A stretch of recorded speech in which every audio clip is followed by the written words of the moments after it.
अच्छा गीत, तुम इतना रिएक्ट क्यों कर रही हो? तुम्हें एडजस्ट करना ही पड़ेगा। देखो तुम्हारे भैया उस लड़की से प्यार करते हैं, उन्होंने उससे शादी की।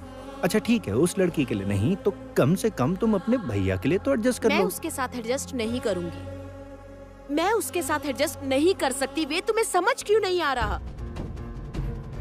सुनो, उसने आज हमारे घर में ब्रेकफास्ट बनाया था, चीज ऑमलेट बनाया था, हैश ब्राउन बनाया था, पापा के लिए कॉफी बनाई थी, व्हाइट सॉस पास्ता बनाया था। और 2 दिन बाद देखना वो हम लोगों के जैसे कपड़े भी पहनने लगेगी। उसके बाद वो महंगी महंगी गाड़ियों में घूमेगी। इनफैक्ट वो हमारे जैसे सोशली एक्टिव भी हो गई है। कुछ दिन बाद देखना वो पार्टियों में जाएगी, वो सब कुछ करने लगेगी। She will do everything. तो उसमें क्या गलत है? तो क्या हुआ मतलब? तुम्हें क्या याद नहीं है वेद? वो गंगा ढोली की बेटी है। हाँ, वो कुछ नहीं है, वो सिर्फ एक ढोली है, जमुना ढोली। गीत, तुम आखिर क्यों इरिटेट हो रही हो? तुम शांत हो जाओ, तुम ये कॉफी पियो, है ना, और अपने मन को शांत करो। अच्छा ठीक है, मेरी तरफ देखो। अच्छा तुम मुझसे प्यार करती हो ना? हाँ। तो फिर तुम जिसे प्यार करती हो अगर उसे कोई कुछ बोले तो तुम क्या करोगी? तो मैं क्या उसे छोड़ देती? बिल्कुल यही। तुम्हारे भैया ने भी ठीक यही किया। बेकार में तुम दोनों के बीच में दूरियां आ जाएंगी। थोड़ा समझने की कोशिश करो प्लीज। परिवार के लिए हमें एडजस्टमेंट्स करने ही पड़ते हैं। मैं उसके साथ एडजस्ट नहीं कर पाऊंगी। मैं और कितनी बार तुम्हें बोलूं वेद कि मैं उसके साथ एडजस्ट नहीं कर पाऊंगी। मैं उसके साथ एडजस्ट नहीं करूंगी। क्लियर?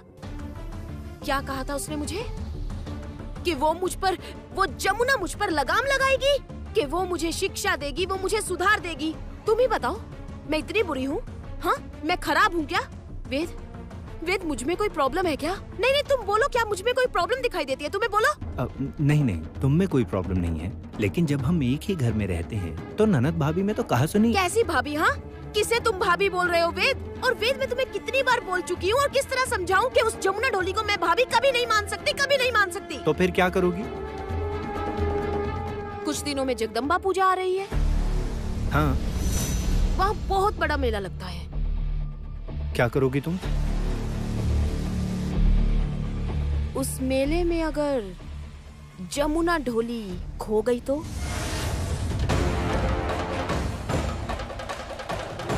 गीत, तुम ऐसा कुछ नहीं करोगी। उनकी नई जिंदगी शुरू हुई है, अब वो हनीमून जाने वाले। वो दोनों हनीमून नहीं जाएंगे वेद। कम से कम जगदम्बा पूजा से पहले तो हनीमून जाने का कोई चांस ही नहीं है, कोई संभावना ही नहीं। वजह, उससे पहले पूजा होगी, बहुत बड़ा मेला लगेगा, और उसके बाद उस मेले में जमुना ढोली खो जाएगी।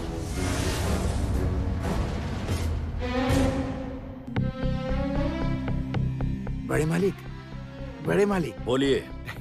मैं क्या कह रहा था, ये कुछ चेक्स हैं जिसपे आपको साइन करने पड़ेंगे।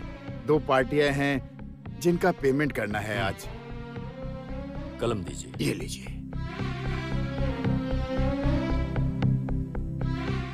भैया, 2 पार्टियों का पेमेंट करने से कुछ होगा नहीं। हमारे कारखाने में रिपेयरिंग के लिए भी पैसा चाहिए होगा।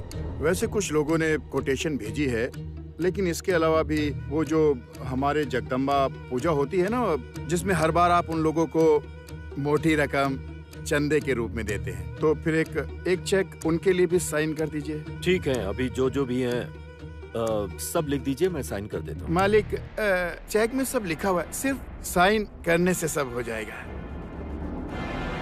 किसके खाते में पैसा भेज रहे हैं, जांच कर लिया है ना?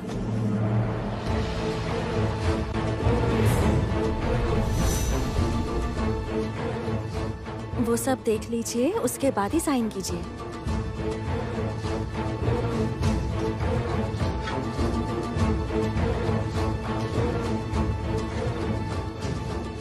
अनु कहाँ है? ये बिस्तर तुम क्यों ठीक कर रही हो? मम्मी को छुट्टी दी है, सारा दिन तो घर में बैठी रहती हूँ, कोई काम काज नहीं होता, इसलिए मैंने सोचा ये काम मैं ही करूँ, इसलिए मम्मी की आज छुट्टी।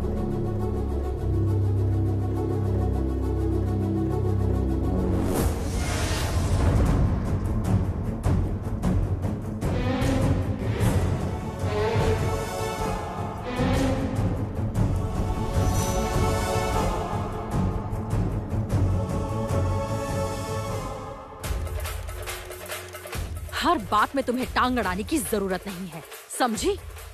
और इसके अलावा बड़ी भाभी को ना घर सजाने से बहुत प्यार है, तो अपने घर की चादर वो खुद ही ठीक कर लेंगी, तुम मत किया करो। और तुम थोड़ी देर पहले क्या बोल रही थी कि जांच करने के बाद ही भैया इस पर साइन करे, है ना? नहीं, तुम्हारे कहने का मतलब क्या है कि मेरा पति चोर है, रास बिहारी बाबू चोर है। तुम जानती हो कि रास बिहारी बाबू कितने सालों से इस घर में काम कर रहे हैं? हो सकता है तुम तब पैदा भी नहीं हुई थी। और भैया आप क्यों चुप हैं? आप कुछ नहीं कहेंगे? मैं तो इसकी इतनी बड़ी हिम्मत देखकर हैरान हो रहा हूँ।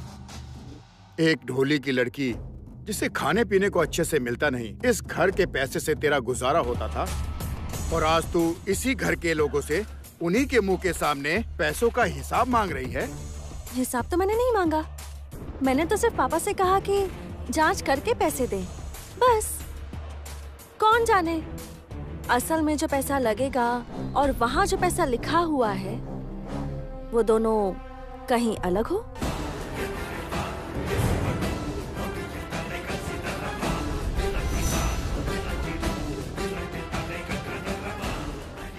लेकिन आप मेरा अपमान कर रही हैं।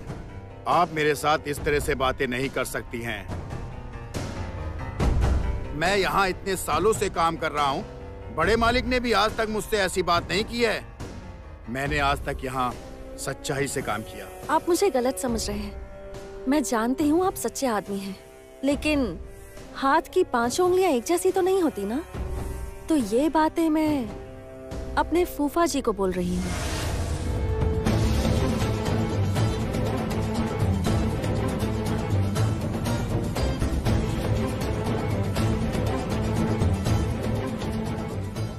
जमुना, तुम्हारी इतनी हिम्मत कैसे हो गई? हाँ, किसकी साहस से तुम ये सब बातें कर रही हो? तुम क्या बोलना चाहती हो? हाँ, कि मैं चोर हूँ? मैं चोर हूँ, मेरा पति चोर है? हाँ, हम लोग चोर हैं? मैंने ऐसा तो नहीं कहा, मैंने सिर्फ इतना कहा पापा से कि जांच करके पैसे दे, बस। हमारे गांव में ना एक पंडित जी हैं जो बोलते थे कि दूसरे के हाथ का पैसा और दूसरे के नाव की सवारी पार नहीं लगाती। जमुना,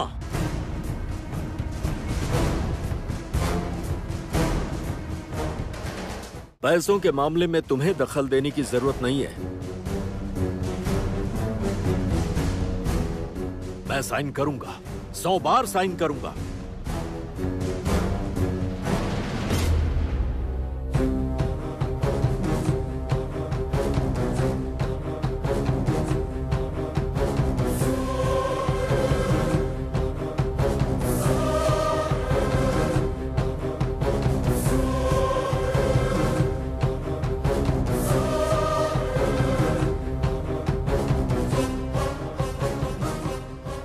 रास बिहारी बाबू जी, ये लीजिए।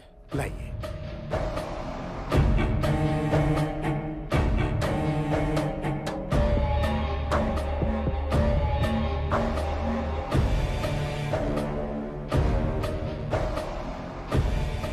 तुम्हें पता है ना, चींटियों के जब पंख निकलते हैं तो वो बहुत फड़फड़ाती हैं आग में कूदने के लिए।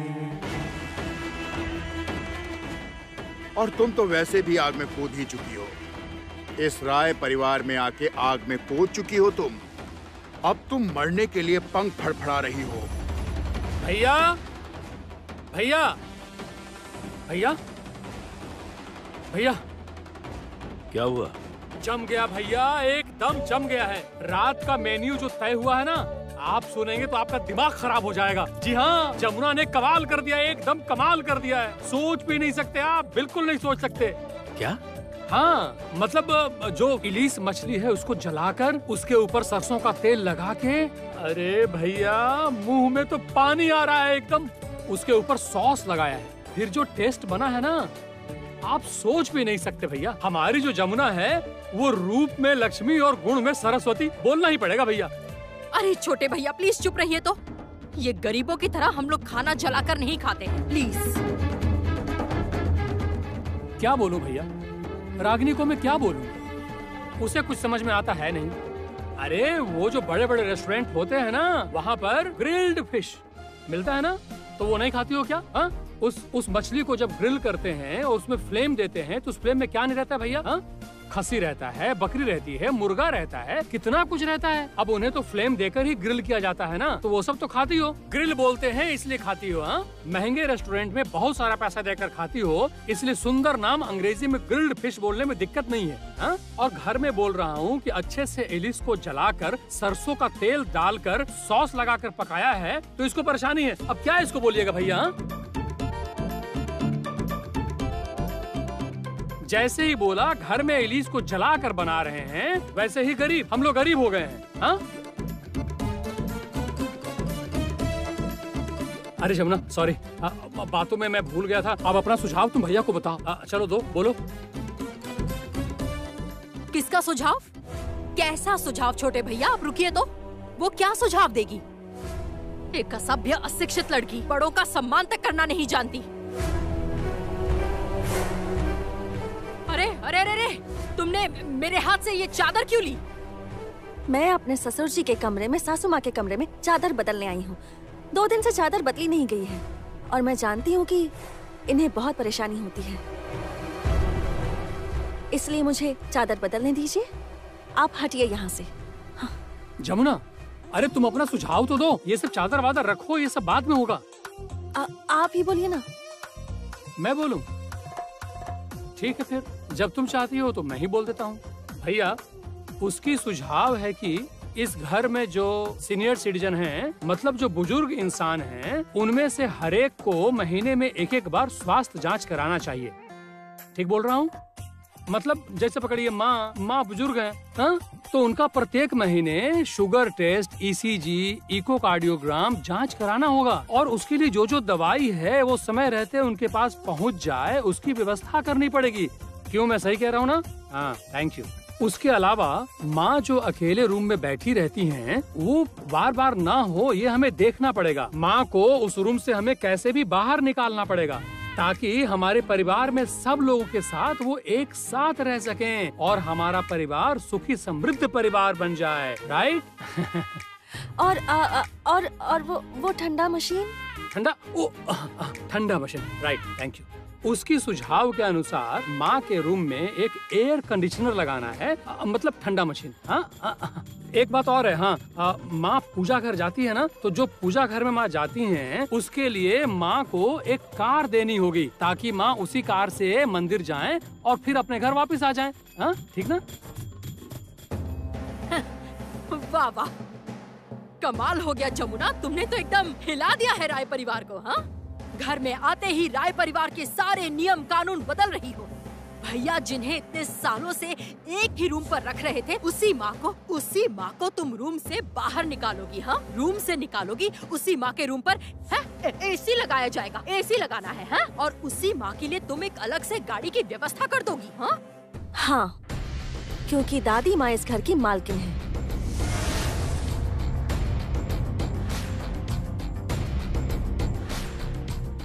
है ना चाचा? हाँ हाँ, बिल्कुल। इस घर में जो कुछ भी है, ये सारी संपत्ति उसकी मालकिन है माँ। बिल्कुल ठीक। और वो चाहे तो मुझे, आपको, मतलब हम सबको इस घर से बाहर भी निकाल सकती हैं। ठीक बोल रही हो ना बड़ी बुआ?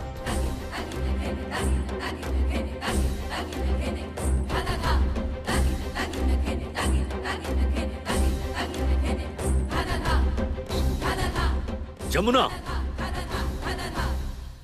भाईचारा नहीं जानती हो तुम, और जानोगी भी कैसे? जाहिल और अशिक्षित लोगों के साथ जो तुम बड़ी हुई हो। अरे शिक्षा हमें शिक्षित करने के साथ संस्कार भी सिखाती है। अशिक्षित होने से जो होता है वही तुम्हें हुआ है।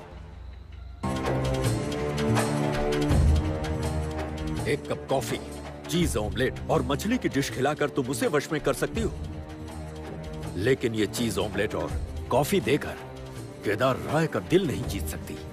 अरे क्या मुसीबत। बड़े भैया, ए रागिनी, रुको। रागिनी, तुमको एक बात बताने के लिए मैं मजबूर हूँ।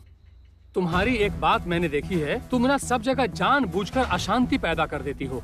छोटे भैया, छोटे भैया आप ये सब क्या बोल रहे हैं? यहाँ मैं अशांति कर रही हूँ, मैं हर जगह झगड़ा हाँ, करती हूँ।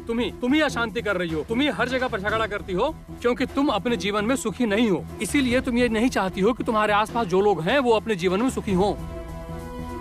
छोटे भैया ये सब क्या बोल रहे हो? मैं सुखी नहीं हूँ।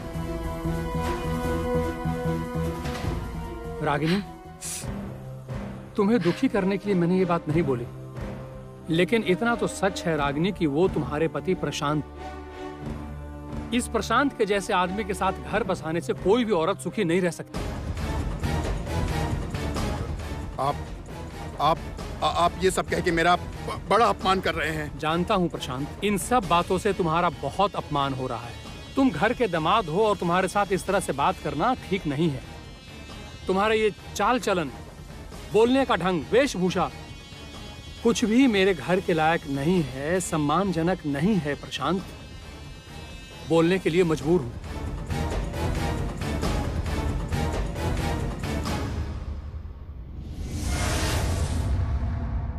फूफा जी,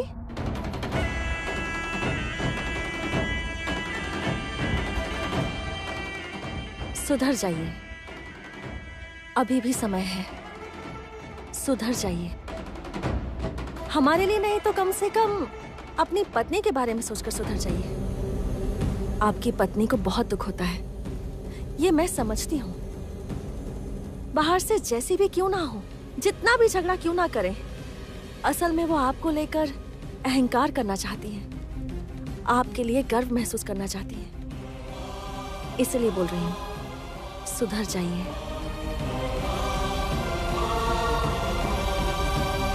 मैं जा रहा हूँ। चाचा जी,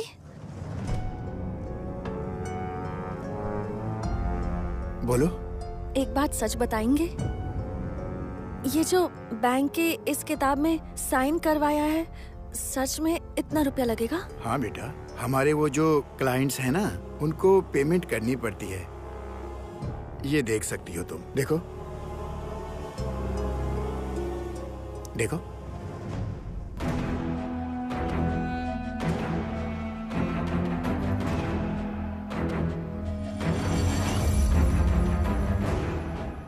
और ये जो यहाँ 3 नंबर पन्ने में जो पैसा लिखा हुआ है, क्या ये सच में लगेगा?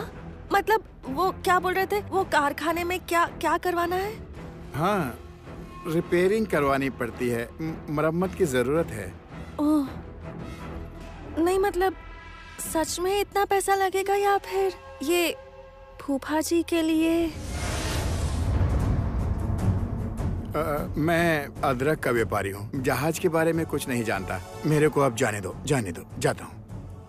चाचा जी,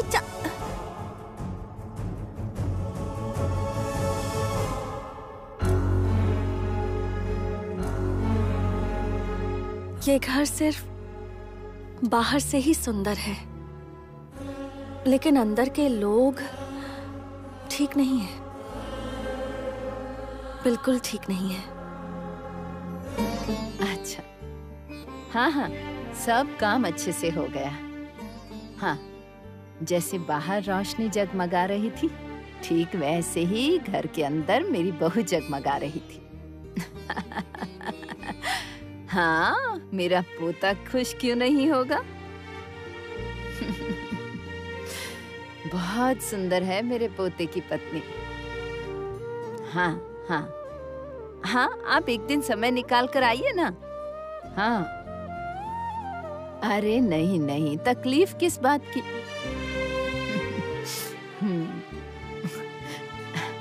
अच्छा सुनिए, एक काम कीजिए, एक दिन फोन करके आ जाइए, ठीक है? अच्छा अच्छा अच्छा। अरे वही तुम्हारी नई चाची का फोन था, वो जानना चाह रही थी कि बहू कैसी है। अच्छा, तो आपने क्या कहा माँ? क्या कहा? यही कि जबरदस्त है बहू, है ना?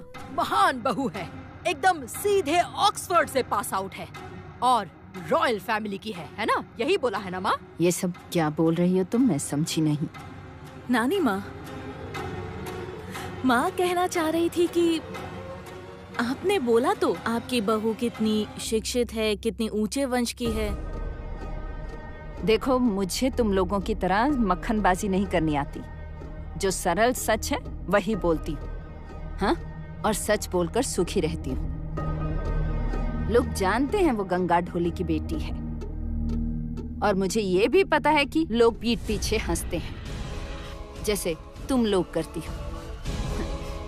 जाने दो। तो उसने केदार को चुप कराया तो कॉफी तो पिला कर ही छोड़ी। और वो क्या बोलते हैं, वही जो गीत ने खाया था, वो चीज के साथ कुछ तो, चीज ऑमलेट। हाँ वही, वो बेकार बना है तो नहीं कह पाई। असल में ऐसा माहौल मिलने पर सब कुछ सीख जाते हैं। देखना, एक दिन वही लड़की इस वंश का नाम उज्जवल करेगी। एकदम ठीक बोल रही हो माँ। ये रहा, इतने दिनों में आपने एकदम एक सही बात बोली है। इसके बाद इस वंश में ढोली पर ढोली, ढोली पर ढोली, ढोली पर ढोली, ढोली पर ढोली जन्म लेगा। बार बार ढोली ढोली मत बोलो उसे, बोलो संगीतकार, वादक। वो लड़की जैसा गाती है वैसा ही ढोल बजाती है। देखना, एक दिन पूरी दुनिया उससे जानेगी। नानी माँ प्लीज, अगर वो ऐसा कर दिखाएगी तो मैं जूते की माला पहनकर घूमूंगी। मैं इतनी पढ़ाई लिखाई करके यूनिवर्सिटी पास आउट होकर अभी तक कुछ नहीं कर पाई, और जमुना एक ढोली की लड़की होकर ढम ढम ढोल बजाकर पूरे जगत में अपना नाम करेगी। प्लीज, वैसे दिन में सपने मत देखिए नानी। तुम वो क्या दिन के सपने की बात कर रही थी? सपने तो दिन में ही देखने चाहिए। रात के सपने तो नींद के साथ ही उड़ जाते हैं। दिन के सपने जगा कर रखते हैं। मेरा भी सपना था, मैं एक दिन बहुत बड़ी तबला वादक बनूंगी, लेकिन तुम्हारे दादाजी ने मुझे वो बनने नहीं दिया। इसलिए मैं चाहती हूँ अपना सपना मैं जमुना के जरिए पूरा करूं। देखना, वो एक दिन बहुत बड़ी वादक बनेगी, देश भर में उसका नाम होगा। और याद रखना, जो सपना जगा कर रखता है वही असल में सपना होता है। नींद के सपनों को मैं सपना नहीं मानती। जमुना, जमुना। पता है रंजना, मेरी दादी कहा करती थी कि पाखी के जब पंख निकलते हैं तो समझो उसके मरने का वक्त आ गया है। बात सुनो, उसने माँ का मन क्या जीत लिया, उसे लगता है वो सबका मन जीत लेगी। नॉर्मल सा चीज ऑमलेट और कॉफी बनाकर खुद को क्या समझने लगी है भगवान जाने। और मुझे पूरा यकीन है कि जमुना ने कॉफी नहीं बनाई होगी, संगीत ने बनाई होगी। देख लेना। नहीं माँ, नहीं, कॉफी जमुना ने ही बनाई। क्या? यस, जमुना की ऑब्जर्वेशन पावर है ना, बहुत स्ट्रॉन्ग है। वो जो देखती है, जो सुनती है, वो बहुत जल्दी कॉपी कर लेती है। आपको याद है कि वो सिर्फ सुनकर माँ लक्ष्मी के मंत्रों का पाठ किया था? उसके अंदर ना एक एक्स्ट्रा टैलेंट है माँ, और मेरा डर वही है कि उसी पावर का इस्तेमाल करके कुछ नहीं कर पाएगी। कुछ नहीं कर पाएगी रंजना, क्योंकि उसे कुछ करने ही नहीं दिया जाएगा। गीत और केदार राय को तुम अभी हो सकता है बहुत अच्छे से पहचान नहीं पाई हो रंजना। एक बार इतिहास पढ़ लो, जान लो अच्छे से। कितने इंसानों का खून और कितनी बहुओं की आंसू के ऊपर इस परिवार की नींव है। तुम वो नहीं जानती हो रंजना, नहीं जानती। इसलिए मैं बोल रही हूँ, केदार राय अपनी हार कभी भी बर्दाश्त नहीं करता है और इस बार भी नहीं करेगा। गंगा ढोली की लड़की उस जमुना को इस परिवार की बहू के रूप में कभी भी केदार राय इस घर में रहने नहीं देगा। कभी भी रहने नहीं देगा।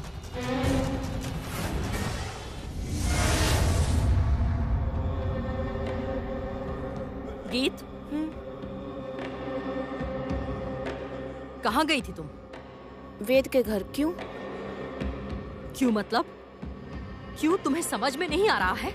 ये घर तो पूरा जमुना का घर होता जा रहा है। समझ में आ रहा है? इस घर पर जमुना कब्जा करती जा रही है। उसे जो लग रहा है वही कर रही है। कोई कुछ नहीं बोल रहा है। और केदार राय, तुम्हारे पापा को देखकर लग रहा है कि उन्हें सर्दी बुखार हो गया। आप क्या बोल रही हैं बुआ? मैं ठीक बोल रही हूँ। मैं ठीक ही बोल रही हूँ। थोड़ा माथा ठंडा करके सोच कर देखो।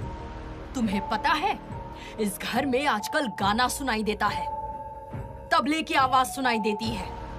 हाँ, वो लड़की किचन में कब क्या पकेगा, क्या बनेगा, कब कौन क्या खाएगा, सब वही डिसाइड कर रही है। और आज तुम्हारी माँ उसे पैसों की चाबी भी दे चुकी है।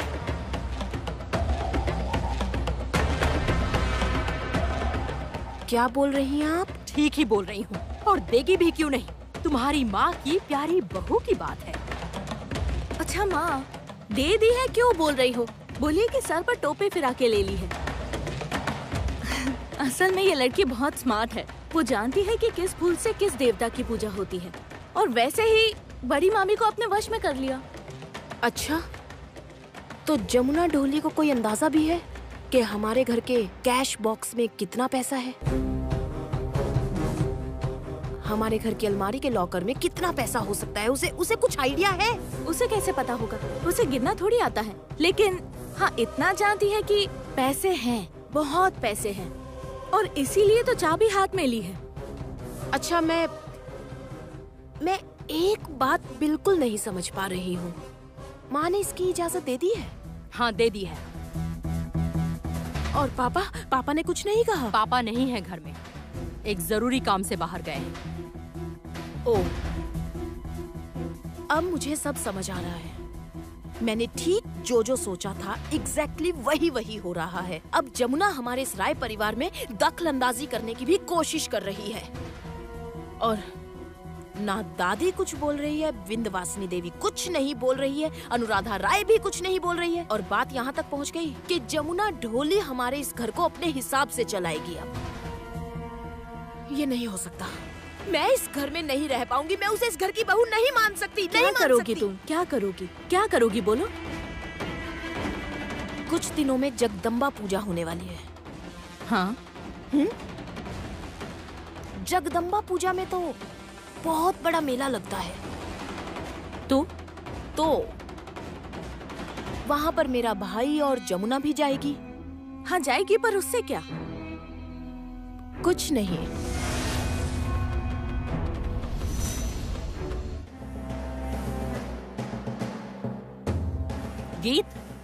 गीत, अरे क्या बोलकर गई वो तो बता दो। कमाल है, क्या बोलकर गई? तुम्हारी कुछ समझ में आया? चली गई। कुछ समझ में नहीं आया, लेकिन इसका कुछ तो मतलब है। मतलब क्या बोल रही हो? नहीं, मुझे कुछ समझ नहीं आया, लेकिन इतना समझ आया कि जमुना का बुरा समय आने वाला है। छोटे मालिक। हाँ, क्या? छोटे मालिक, एक बात सुनिए ना। मैं बोल रही हूँ कि आपके पास वो बैंक की बुक है? हाँ, क्यों? मुझे जरूरत है, मुझे दीजिए ना। बैंक की बुक मतलब चेक बुक? हाँ, वही चेक बुक। हाँ वही। हाँ है, रुको दे रहा हूँ।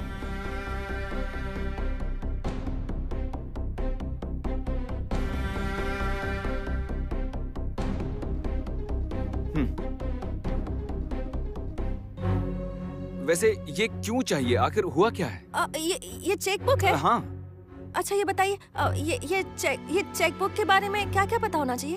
पता होना चाहिए मतलब तुम्हारा IFSC कोड पता होना चाहिए, और अकाउंट नंबर पता होना चाहिए, और अकाउंट नेम लगता है। क्या हुआ जमुना? तुम्हें पैसों की जरूरत है? तुम्हें पैसे चाहिए? नहीं नहीं नहीं, पैसे नहीं चाहिए। मैं बोल रही हूँ कि मैं कैसे समझूंगी कि कितने पैसे लिखे हैं? कैसे समझोगी मतलब? मतलब वही वो हिंदी में 1 2 3 वो। ओह, समझ गया। मतलब 1 2 3 4 5 6 7 8 9 10 ये सब ना? ये सब मैं अभी सीखना चाहती हूँ। अरे सिखा दूंगा। नहीं, बाद में सीखने से नहीं होगा, मुझे अभी सीखना है। हाँ अभी, 1 मिनट। अरे ये रहा, ये लीजिए, ये सिखाइए मुझे। जमुना क्या हुआ क्या? बोलो तो। मतलब कुछ प्रॉब्लम है क्या? देखो तुम मुझे सब कुछ साफ साफ बता सकती हो, कोई प्रॉब्लम नहीं है। नहीं छोटे मालिक, पुरुषों को घर की सारी बातें पता नहीं होनी चाहिए। लड़कियां ही घर की सारी चीजों को संभालती हैं, हर चीज की रक्षा करती हैं, इंसान देखकर काम करती हैं, और घर के पुरुष तो बाहर का काम करते हैं। मैं इतनी बातें क्यों कर रही हूँ? आप मुझे चलिए जल्दी से सिखा दीजिए। अच्छा ठीक है। ये है 1, मतलब ONE 1, 2 TWO 2, THREE 3, FOUR 4। अरे मुझे कुछ समझ में नहीं आ रहा है, मैं ये सब भूलती जा रही हूँ। आप एक काम कीजिए, मुझे लिख कर दीजिए। हाँ आइए, यहाँ पर लिख कर दीजिए, ये लीजिए। ओके, ये है 1।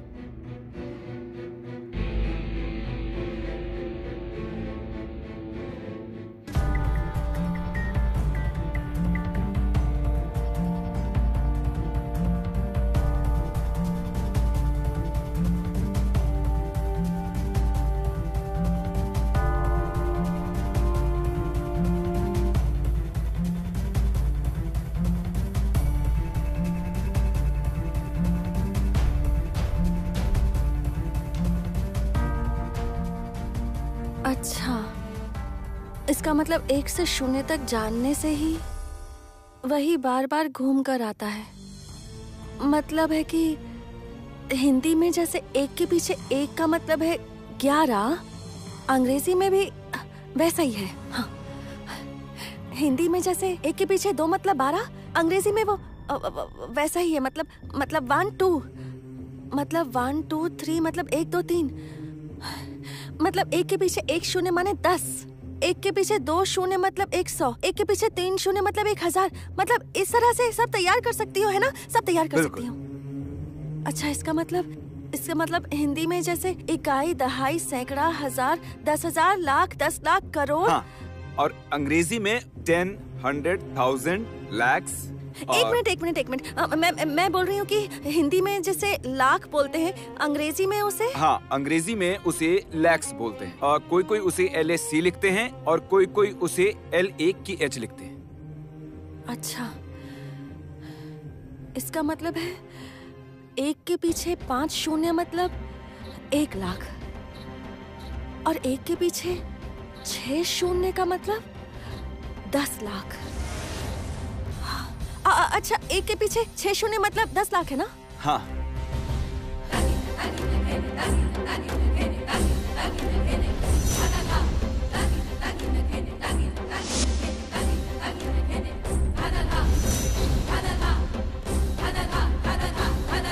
इसका मतलब उस चेक पर था 1 के पीछे 6 0, 6 0 था, मतलब वो 10 लाख रुपए थे।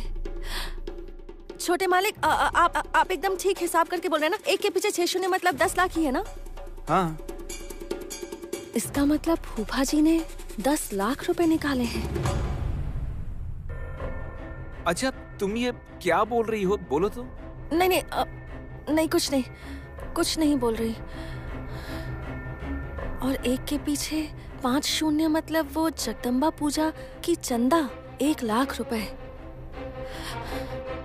अच्छा छोटे मालिक, बैंक की जो वो बुक में जिसमें लिखा रहता है, वो कागज देते ही पैसे मिल जाते हैं ना? नहीं, अगर अकाउंट पे ही लिखा हुआ है तो फिर पैसा अकाउंट में जाएगा। ठीक, मैंने अपने बाबा के खाते में भी ऐसा ही कुछ लिखा हुआ देखा था।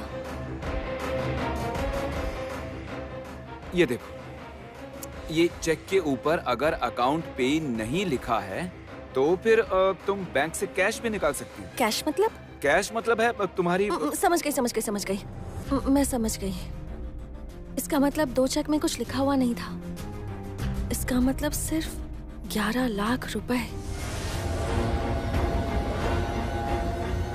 क्या?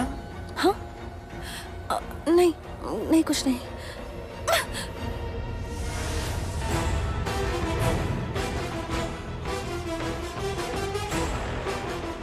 मेरे ये कपड़े धो देना तुम, कल मैं पार्टी में जाऊंगी।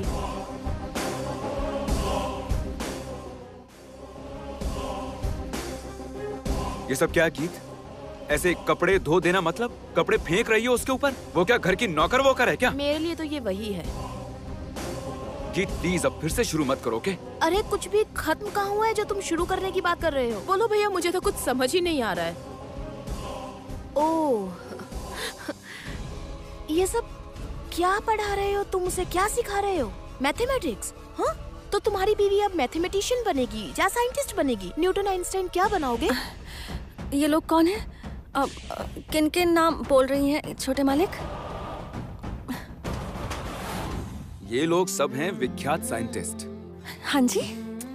वैज्ञानिक। वैज्ञानिक मतलब है, अच्छा ये पकड़ लो कि ये जो पंखा चल रहा है, हाँ लाइट जलती है, उसके बाद सूरज की रोशनी की स्पीड मतलब गतिवेग मापते हैं। अब ऐसे समझो कि जैसे मैं तुमसे बात कर रहा हूँ, मेरी आवाज तुम्हारे कानों तक पहुँच रही है।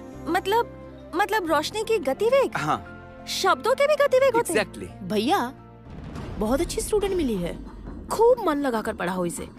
और तुम उससे पहले मेरे कपड़े धो देना, समझी? गीत देखो, तुम ये तू तड़ाक नहीं करोगी। मैं तो इसे तू करके ही बोलूंगी। बाय द वे, तुम अपनी बीवी को समझा देना, राय परिवार में ये साड़ी गहने ये सब पहनने से स्टेटस चेंज नहीं हो जाता। वो तुम्हारे खून में होना चाहिए, और ये स्टेटस रास्ते में गिरा हुआ नहीं मिलता।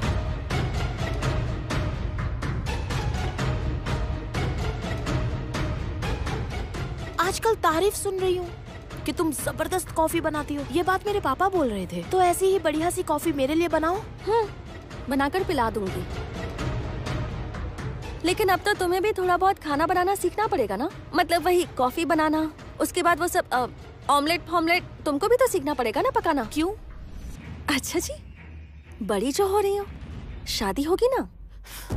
तो तुम चलना ना मेरे साथ, मेरी परिचारिका बनकर, मेरी मेड बनकर, ओ मेरी नौकर। गीत, अपनी हद पार मत करो।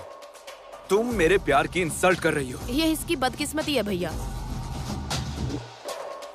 सुनो, तुम ना अपनी बीवी को बता देना कि वो मेरी शादी को लेकर किसी भी तरह की चिंता ना करे। और मैं जिस घर में बहू बनकर जाऊंगी ना, वहाँ जाने के लिए मुझे खाना बनाना सीखने की कोई जरूरत नहीं है, क्योंकि वहाँ पर इसके जैसी कोई ढोली नहीं है।